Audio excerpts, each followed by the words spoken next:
Hi, I'm Roberto Martinez and you're watching Toffee TV. It's Toffee TV with me, Ped, Baz, and we're joined by Matt Jones from World Soccer Talk. Is that correct? That's correct, yeah. There you go. Wanted to make sure I got that right. We're here to talk about the season. It is the season preview. But first of all, can I just welcome you to our amazing set? Look at it. It's boss. Absolutely amazing. We've got the kit of the week. Graham Stewart's shirt. Actual Graham Stewart's shirt from... what game was that, Baz? Come on. Can't remember. He wore it at Oldham. There you go. He once played at Oldham for Everton. Happy days. Happier times as well. Lads, the season is on us. That time again. Start on Saturday. Watford. We'll talk about Watford in another video. Matt, I'll start with you. Pre-season so far, what have you made of it? Up until yesterday, I was feeling really positive.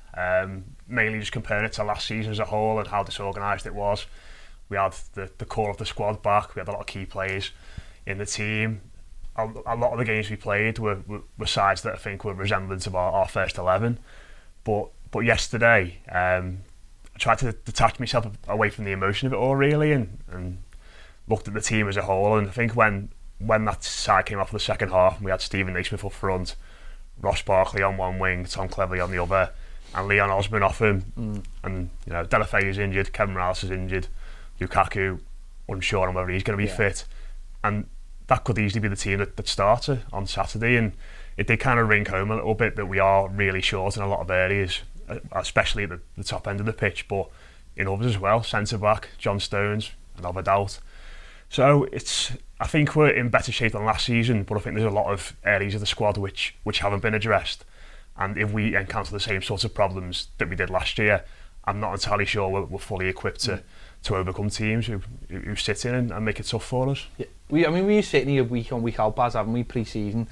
Not trying to be too down on the whole thing. I mean, I think personally, it sounds stupid, but fitness-wise, I think we look a lot better than we did last season. Okay, we're picking up these injuries, but I think physically we look better, because I mean, we talked about it all last season, Baz, didn't we? How poor we looked pre-season. We just looked so unfit all the time. So I think from that point of view, we look fitter. But as Matt's just saying there, you look at the team, and you've got to. Once you sort of scrape past the surface, that's a worry for me. I mean, Leeds on Saturday. I know there's two games in 2 days, and I know we don't want to be too down because it was a lot of kids. But there will be a lot of people out there saying it was a lot of kids, but you're supposed to have a big squad to fill those 2 games, and if that's half of our squad, then that's a little bit of a worry. Yeah, it is. I mean, obviously the game Saturday, still had a few players in there who would expect to try and get a game. Barkley was in there, wasn't he? Naismith, Donovan, Morales, these kind of players. I think the problem for me, looking at the Villarreal game, was like Matt just said, I think there's areas where you go through with the squad where when the back four's fully fit, that's fine. It's a really good back four. We've sent one of our left backs out for a season loan. Our other player who can play there, Oviedo, was still unsure, was he? We're still unsure of his fitness. So Brendan Galloway all of a sudden becomes the next left back if Baines gets any injuries. We've only got 2 centre halves. One now looked as though he pulled his groin in that game. Brilliant. So therefore we're struggling this week unless Young Tyres is going to play there. We haven't got a right back because Ibbert's out for 3 months. So already the back four's a bit frail. The keeper situation, I'm not confident with either of them.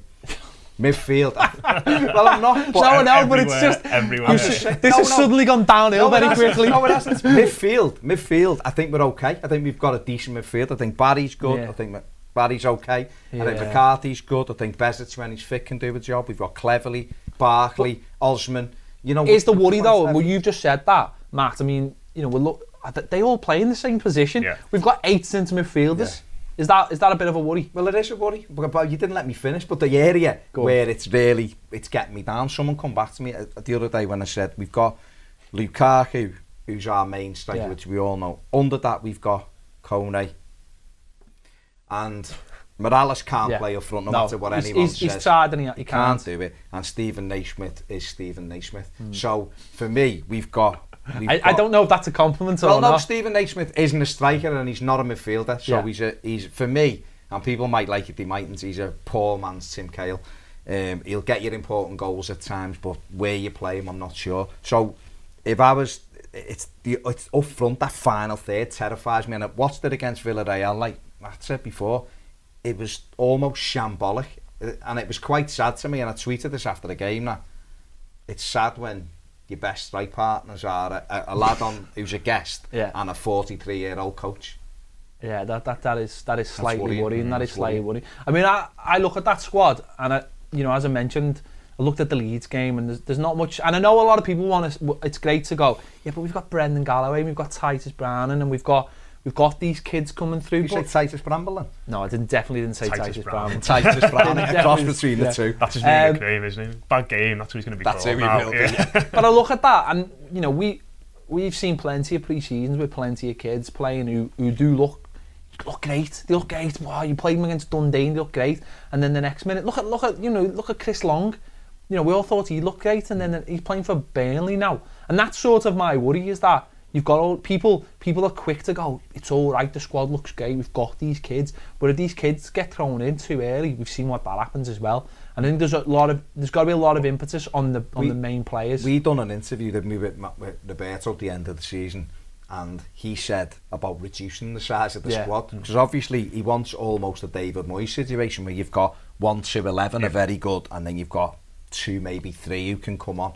After that, you're relying on kids. The problem for me is 1 to 11 when everyone's fit is very good. For me, I think it's a good side. And I'm a little bit worried in the final third, but I think you've got Delafeu, fit Morales, Lukaku. It can be dangerous, can be very dangerous. It's after that, it's looking over to the bench and going, you know, if you're Lukaku, you look across and you see Coney. Are you thinking he's going to replace me if I don't pull my finger out? Probably not. And that's it. When Everton will go forward, when you look across that bench and go, we can replace, there's 4 or 5 on there who are good enough to be in this team. At the moment, I don't think we've got that. I think we've got a lot of players in the attacking third who seem to do the same sort of jobs. I look at that squad and I see players who all want to play vertically. They get the ball and they want to run forward, and if they're direct and they want to pick it up and drive through with the ball. Whereas when we had someone like Steven Pienaar, he's a lateral player. He'll drop between the lines and he'll pick the ball up and he'll look forward and he'll play with his head up and he'll see passes. I think the game against Stoke in pre-season, he played in the first half off the left-hand side and he looked fantastic, and I think there's a goal which Lukaku scored. It was incorrectly disallowed, but that kind of pass he played through to him in that game was something we just didn't have at all last season. And I think we've got about 6 or 7 players who want to play in that position just behind the striker, but I look at all of them and I don't think, it sounds terrible, I don't think any of them are really the right fit to play that position or are good enough to play that position. So that's a worry. I think the squad is really imbalanced. You're right there. There's no one, I don't think there's anyone on our team at the moment, and this is why I've always put so much faith in Steven Pienaar, who can find a pass when no one else can see it. And you've got a player like Lukaku who does hang on the shoulder. We see how often how often he's offside. A lot of people criticise the player for that, but Baz, you were a striker, you know what it's like when you're a striker. You've got to make that run, haven't you, when you think it's the right time. And if the ball's not there, it's not always the player's fault. Sometimes it is the player's fault, let's be honest, but sometimes it's not. And you're waiting for that perfect ball. I think Pienaar's the type of player who can deliver that, but apart from him, there's no one else. I mean, how many times do you see a player like Ross Barkley get to the edge of the box and keep trying to ferry it wide? Without, you know, when a good player can see, well, a very good player can see a little thread ball. I mean, Osman's actually quite good at that, but you know, we shouldn't be relying on Osman. I think when you're a striker and you're trying to make those runs, you're looking across the line. You, with a defender, you might get yourself half a yard. When you make that run, it's got to go in there. And too many times we've done it against Villarreal. Even Kone done it as a centre forward the first couple of minutes. Jigs past one, cuts into the, and you scream, and he's in the middle of the goal. Have a shot, takes another touch and passes it wide. And you're a centre forward passing it wide on the edge of the box. Got problems, you know. And I think Matt's right. I think we've got a lot of players who are very similar. We've got a lot of players who are good on the day, but we haven't got one who can say, I can play off the striker. And it's not just playing off the striker, it's being able to see Lukaku, little run, and thread him in. Pienaar's probably the only one who can do it. Can he still do it? He's getting on, he's never seems to be fully fit anymore. We haven't replaced that, and you know, he talks about the magic number 10, you know, and let's just forget these numbers. It's a split striker, it's someone to play almost often who can thread the ball through. He's been looking for him all summer, and as it closed, you know, as we head towards the end of that window, you know, where's he going to magically appear from? I think that's the encouraging thing that he said yesterday. He said stuff in the window so far, and you can't really trust him. He said earlier on he's not looking for a striker. He said to you lads that he wasn't going to sign Delafeu, and he did. So I don't know how much we can trust what he's actually going to say, but the fact he's come out after the match yesterday and said, We're looking for a centre half, we're looking for a striker, and we're looking for a creative midfielder with a bit of guile. That is an encouraging thing going forward if we can get those targets in, because that will give us a little bit of variety then, and you know it's what we need as we all saw yesterday. We need Kagawa. That's who we need. Shaqiri. Yeah, that's who we need, because he can see the pass. It's someone clever. It's someone who, you talk about Pienaar all the time. You're not. I know someone was having a go at you the other day on Twitter saying you've rose tinted glasses with Pienaar, but it's because he's totally different to anything else we've got. That's what it is. So Roberto did mention he wants 3 players. He said a centre back, a centre forward, and a number 10. Basically, they were the 3 players. Now, he'd already said, as we mentioned, he said he wanted a number 10 as far back as May. We obviously all knew we needed a centre back after losing Alcaraz and Sylvain Distin. But, you know, the striker one, do you think the striker one has come because he has witnessed Kone's pre-season? And when I say that, I don't want to be disrespectful to him. That's something you always say before you say something about someone. No, but what I mean is, I just don't think he's up to the level. I think that injury has took so much away from him that the level you've got to be at physically and pace-wise in the Premier League clearly isn't there. He's so off the mark. He doesn't seem to be able to hold the ball up very well. He doesn't seem to be able to run into channels, run behind people. It's just not there. He's lost. It's like you know, going from being a 28-year striker to becoming a 32-year striker within the space of a year because of that injury. So do you think that has accelerated things? Definitely. I think we've all been. I mean, even if he was at his peak, I would have wanted. You know, I'm a great believer in you load your squad with centre forwards who can get you goals, because there's gonna be periods in the season when your main fella stops scoring goals. You know, strikers always have it. And you've got 2 or 3 options. You can mix it up, help them find the form. Kone, it's getting worse. It's not getting. To me, anyway, what I've seen of him doesn't look like he's improving. I think his injury was that bad. It was a terrible injury, and you know, to be honest, he's lucky to be back out there early with how bad it was. But we've got to try and look after ourselves, and we need a striker who is hungry enough, strong enough, and can really make Lukaku not only support Lukaku and help him when we go with 2, but who can make Lukaku think, if I don't do the business, this fella's going to come in. I think one of the things with Kone as well, he had a similar injury early in his career when he was at Sevilla. He was out for a year again, so for sort of player to have start earlier on and then for it to happen again. And I watched quite a lot of Wigan that season before Martinez came to Everton, and he played him wide on the left quite a lot, and he played the Santo through the middle, and he was an energetic player. He'd get up and down the line, he'd track players back, and I think if you think of that goal he scored against us in the cup, Gomez, he was coming off the left hand side, played a nice little ball in, and Gomez slotted it in. So I think that kind of industry's gone out of his game as well, and when you lose the pace that he would have had at Sevilla because of these injuries, the energy's gone. There doesn't seem to be really much left. The Premier League's unforgiving as well. Absolutely, Essentially, he was a Wigan player before, and he's a Wigan player now with a really bad injury. So I think that tells you everything you need to know about Aruna Kone. And if he's going to be the second striker at a club like Everton, then there's no chance, is there? There's just no chance. So who do we want, ideally, to replace him? Or who's available? I want Charlie Austin. And I want Charlie Austin because, and this sounds quite defeatist in some respects, but he knows the Premier League, he scores goals in it, and I think he's the kind of centre forward that probably Chelsea and Man City and that aren't going to come sniffing round. No, that's fair enough. And where we are right at the minute, and people will come on going, well, you shouldn't have to be looking at that Everton and forget everything about the ball, forget everything. I'm just looking at where we are right now. If we could get Charlie Austin in, and we could almost have him as our main striker for a couple of years with Lukaku, with or without Lukaku, you can build everything else then. You've got a focal point. He's 25. You know, he got 17 goals, I think, last season in the Premier League. He's in a poor side. In the side that went down. He's a decent striker and he's available. He's English. For me, ticks all the boxes. Ideally, if we had a bit of an open checkbook, I'd want someone who's a bit more pacey, who can do the job and bully people and things like that. Obviously, you know, Messi, Suarez, those kind of players, but for where we are and who's available, he fits the bill, doesn't he, Matt? He fits the bill. Yeah, I'm not entirely. I don't think as excited about it, but I just want someone rather than Tony. he's a goal scorer, and that's what he's a proper goal scorer. He's a poacher. I don't think he could play him up front on his own, which I can't see. I know he did it for a bit last season with the 2 strikers up front.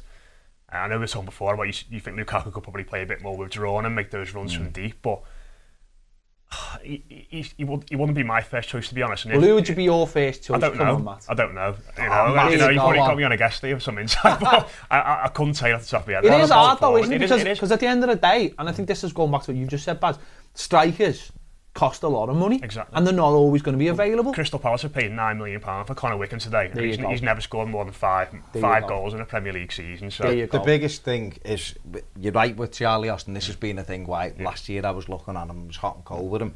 But I think if you put him in and if we do go back for Aaron Lennon or someone like that, you could have him as your focal point. You could have Lennon and Delafeu either side of him, fast and energetic, and he can take the knocks. What I'm talking about with Lukaku is that role he played against Arsenal. When he's coming off, Rom for me is better when he's going that way. So if you've got a centre forward who likes to show and take it in like Charlie Austin does, or little flicks and knock it off, that to me is where Rom is right on the last man and he's in. He's no good with his back to goal. Lukaku, his touch isn't good enough. He's not strong enough.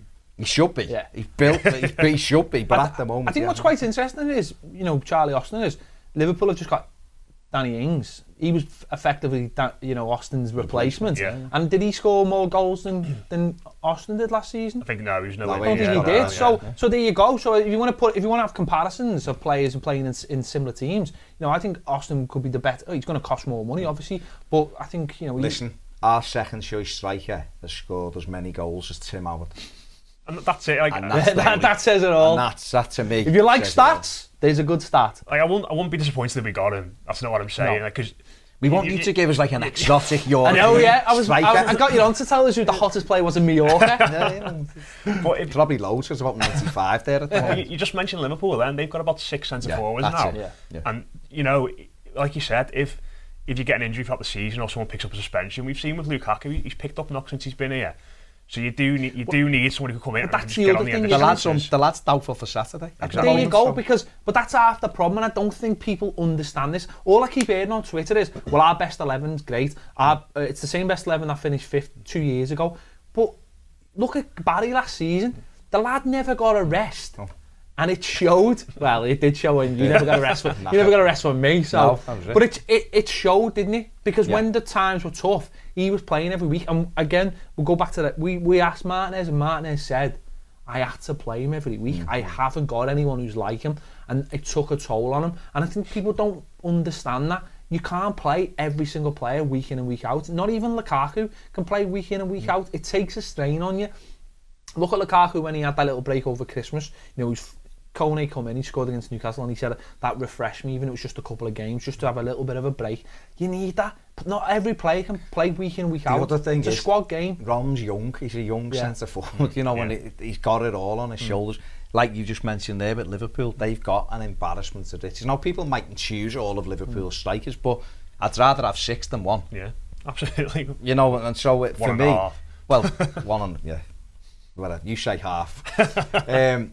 I would rather us go out and have 2 centre forwards on the bench. I would. We've lost long. A few years ago, we had Yakubu and we had Andy Johnson and we had James Vaughan and we had Anichebe, Cahill, and Fellaini. I suppose the other thing is, while there isn't that player who can thread in those perfect passes to goals, you need an out-and-out goal scorer, a poacher. Austin fits that bill as well, because he scored a lot of scrappy goals last season that he had to make himself. And he can play direct. Yeah. He can go and win headers. But you watch us against Villarreal.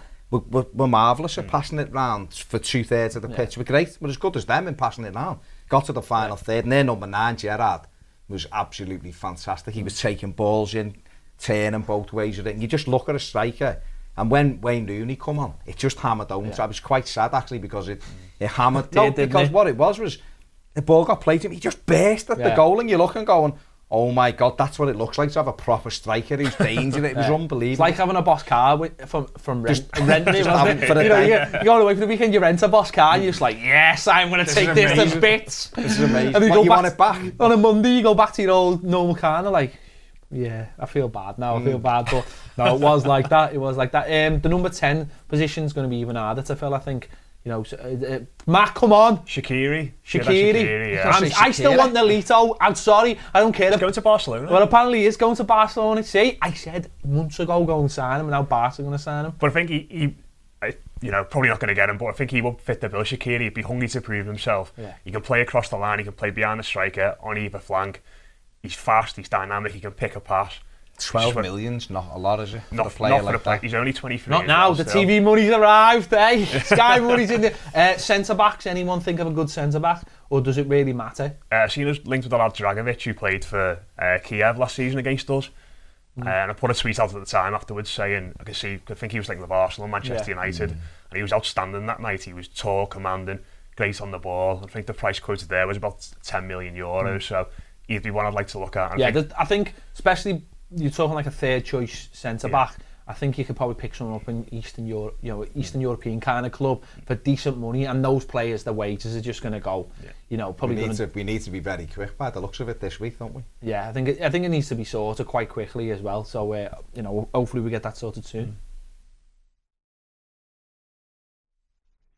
So we've covered what we need more or less. What realistically, we're going into the season. Okay, there is 3 weeks left of the transfer window, which I do think we will do some kind of business. But right now where we are this week, obviously the season starts. So what do we think is actually going to happen this season with what we've got at the moment? Yeah. Well, even if we were to go out there and buy the 3 players we want, what do we realistically think we're going to get this season? That's really difficult because when you look at the money that's being bandied around already with the teams at the top, for me, again, it probably sounds quite defeatist, but I think the top 4 is closed. I think the top 4 will be what it was last year, whatever order that's in.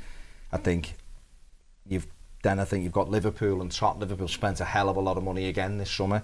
You've got them. Spurs always spend money and always buy 40-60 defenders. You've got them, and then after that, I think we fall into anywhere between 7 and 12, 13. And that's the worry, isn't it, Matt? Because that's not saying if we get it right, we can't force our way. I think the worry is, as you just said, the top 4 is the top 4. Now I think we've seen that. We even mentioned that last season. As soon as Manchester United went to buy Memphis Depay, I generally felt that was the end of anyone's hopes of getting the top 4, because that set the benchmark of what clubs were going to do, buying players. So you had that straight away. Tottenham don't look like they've strengthened, but they've bought 3 defenders. He obviously knew what he wanted to do and bought 3 defenders.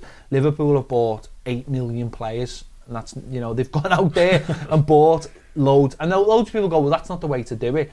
But he's obviously trying to fine-tune. He's trying to find the formula. And I think with players like, I think Benteke, I don't care what anyone says, I think Benteke's an excellent signing. They might have paid more than they should have, but we paid more than we should have for Lukaku. That's just the modern world. And it's not our money. So what difference does it make? They had the money to spend.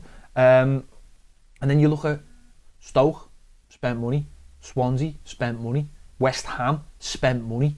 And if we fall into that pack, and I think it is all going to be about how you get on against those teams now. I think a lot of those teams you mentioned there as well have spent money early in the window, and they've got the players in at the start. And if you look at the pre-season friendlies, and I think Newcastle and West Ham, like you said, in their Europa League games, Swansea, they've all been playing these marquee signings that they've got, and they're already integrated into the squad. They'll be familiar with the teammates, and they'll be ready to go from the start of the season. Whereas if we get anyone in now, I know when Martinez's first season we got the 3 lads in on deadline day, and it did all just kind of align straight away, but that's very rare. So I would have liked to see us get some players in before now, but like you said, West Ham, like Dimitri Payet and Angelo Ogbonna, both top players. They'll come in. They've got European experience. They're going to give them a boost, and it seems like that. You think it's just going to be a struggle. We've fallen really back into the pack. Even look at someone like Palace, Crystal Palace have gone and bought Cabaye, and all right, they bought a striker today, but they are trying to strengthen. And if it's all right, people out there going, we were great 2 seasons ago with the same team, but as you keep mentioning these teams, I mean, Stoke have gone out, Swansea have gone out and bought him, Ayew, and he was top class for Marseille, and that's sort of the worry. It is and it isn't, because if Everton can see the likes of West Ham, I look at them and I just think, well, we were dreadful last year and they were supposed to have a good season and we finished above them. They just bought players.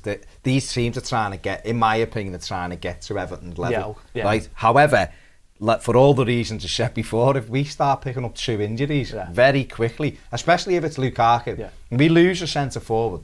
At this moment, given what we've got right now, we will be in trouble. You know we will be in trouble. I haven't even mentioned Southampton either. Yeah, but, no, that's what I'm saying. We are in that pack now, aren't we? We are in that pack. I mean, listen. What could easily happen is, because we haven't got those European games and we haven't got those extra games, we could pick up an extra 4 wins this season, and that will get us to 7, 8. And the way they've changed the rules now, where the FA Cup runners-up goes into the league now, there's a good chance that most seasons now, the League Cup and the FA Cup, as sad as that sounds, is going to be won by a team that finishes in the top 7 anyway, so it's going to go into the. So there's a good chance we could get Europe. Don't forget, look, we're trying to judge this at this moment before a ball. Oh, we'll do another show after the window. Don't worry about that. Of course, but I'm saying, so at this moment in time, all we can do is judge what we've got. So we could come up with 3. Shaqiri, for all we know, could sign Charlie Austin. But if you look at it right now, that changes it so again. If you look at it right now, what would you think would be the finishing place for this season? What a terrible question, because everyone will just go, you said it. No, at this, the way it is now with this squad, don't give me a alright, so I'm going to go Phil Neville and say a top 10 finish. Top 10 finish. I think, realistically, if we can keep our best 11 on the pitch, I think 7th, 8th, 8th, probably 8th place. Yeah, I'd go along with 8th. I think I've been doing a preview for the website and put us in an 8th position, but it is imperative that we bring people in. And one of the other factors as well is it is the same squad essentially that we had this first season. Things do get stale, not just for the players and the coaches, but for the supporters as well. Definitely. You want to be. We noticed that at the ground last year, didn't we? The atmosphere was toxic at times. Listen, I could go and put FIFA 13 on my PS3 and I'd be sound. Like, I'd have to change the kit, but I'd have the same team, wouldn't I? Sign cleverly.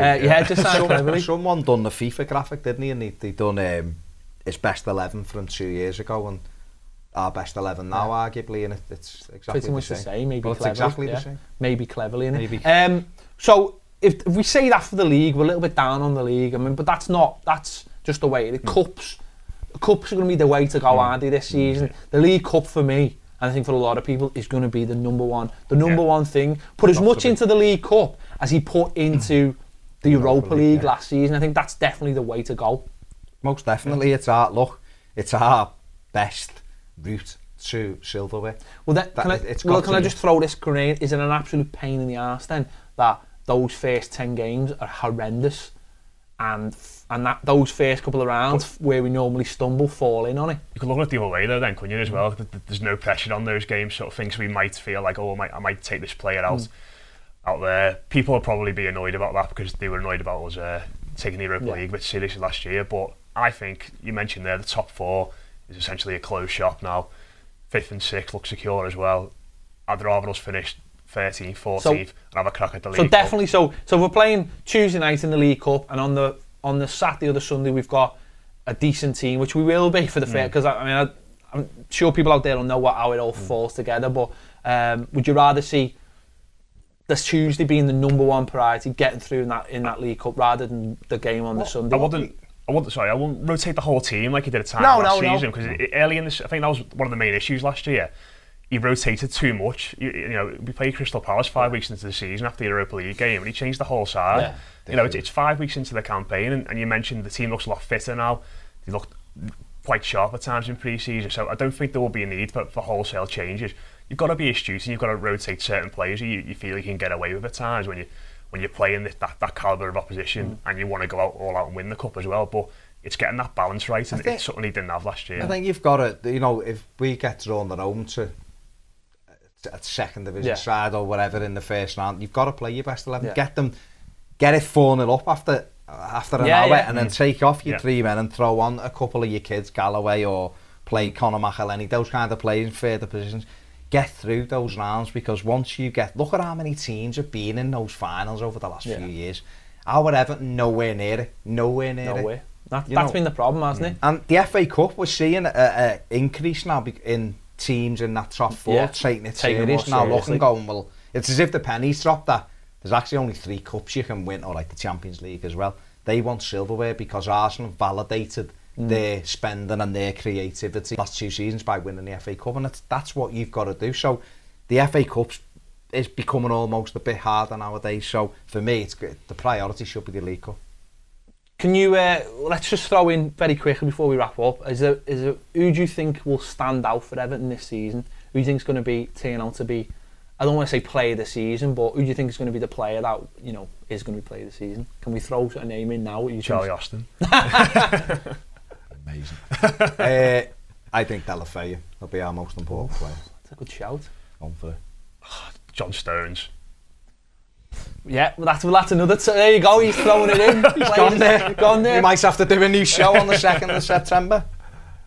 I'm open. I'm hoping more than anything else in the world that's Ross Barkley. Yeah. I really hope Ross Barkley ends up being the player of the season. I want this to be the year that he just comes through and he's the linchpin for the whole team. Yeah, literally. Don't play him on the wing. Just literally becomes what we all want him to be. Because I think if he doesn't do it this season, he never will. Just put him back behind Lukaku. If he's going to be in the team, play him behind Lukaku. Yeah. Simple as. Well, tell us what you think. Let us know in the comments. Make sure you let us know what you think, how this season's going to end up for Everton, who you think's going to be the player of the season. Don't forget to subscribe. I don't know where the button is because it's a new studio. It might be over there, it might be over there. I'm not sure. It's probably up there somewhere. Make sure you subscribe. Make sure you're on Toffee TV at Toffee TV1. Join the conversation there on YouTube. Don't forget to subscribe as well. We want to get to 5,000 subscribers this season. So make sure if you haven't subscribed yet to subscribe. Just press a little button. If you don't like the notifications, just turn them off. Don't even have to know. Just subscribe. And we'll be back soon on Toffee TV.